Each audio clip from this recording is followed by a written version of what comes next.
Ah, ça m'émue, les retrouvailles avec YouTube après plus de 4 mois, 4 semaines, pardon, je sais même plus combien de semaines sont passées entre le précédent chapitre, mais Oda est de retour avec son chapitre 1087, le sac de cuirasse, et comme à la bonne époque, on va en parler tout de suite, hein. Donc salut tout le monde, c'est Kyotaro, et aujourd'hui, petite analyse du chapitre 1087, qui était étonnant, et en même temps, c'est une reprise calme, et pas trop, vous verrez pourquoi. Mais en tout cas, le chapitre commence dans une décharge de navires de la marine.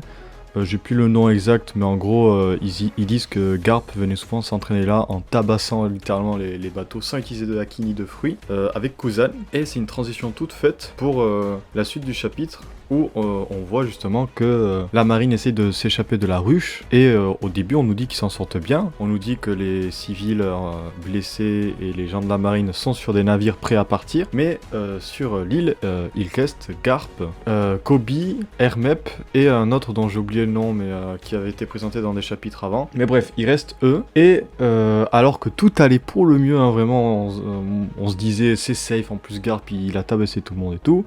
Voilà que Kuzan revient à l'assaut contre Garp, et on voit que Garp commence à être en difficulté, car alors que Koby entendait une femme hurler à l'aide et du coup aller la sauver, et ben en fait c'était un piège pour poignarder Garp, car en fait Garp a voulu aider Koby, mais du coup, Shiryu de la pluie, voilà, le nom me revenait pas, est venu planter en invisible Garp qui a voulu protéger Koby. Et du coup, on se retrouve avec un Garp qui s'est fait planter et qui par-dessus se fait attaquer par Kuzan.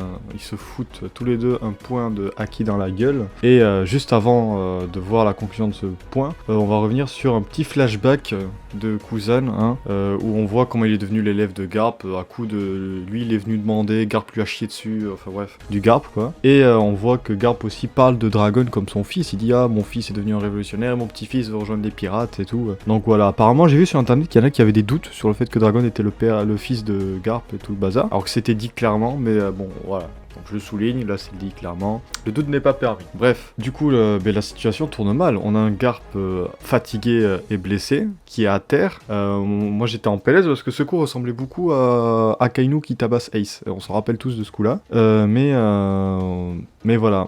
Après, on voit à la fin du chapitre qu'un membre de l'équipage de Barbe Noire qui possède le Shimashima no Mi, là, le fruit qui te permet de fusionner avec l'île, qui commence, d'ailleurs c'était une très belle planche, qui commence à prendre possession de l'île et qui va commencer à attaquer le navire où il y a les gens qui ont été secourus. Mais Garp à terre regarde Koby en train de paniquer et lui dit t'inquiète, dans tous les cas c'est la justice qui triomphe. Et c'est pour ça je trouve que Garp a l'air beaucoup trop serein par rapport à la situation dans laquelle ils sont, c'est à dire que lui est par terre blessé. Je pense pas que Koby et ses potes sont capables de gérer Kuzan et le reste des membres de l'équipage de Barbe Noire, mais après on n'a pas vu l'état de Kuzan par rapport aux points qui se sont pris dans la gueule.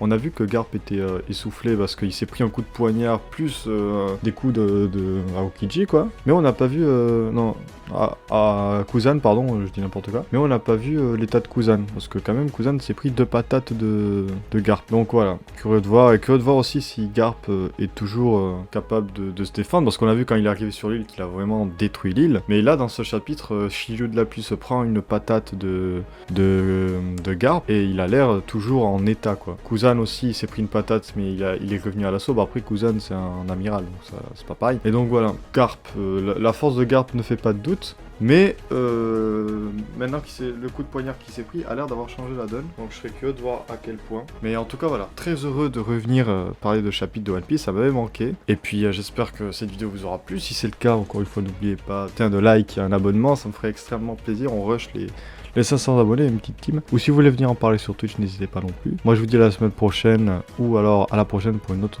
vidéo. Et puis bye tout le monde.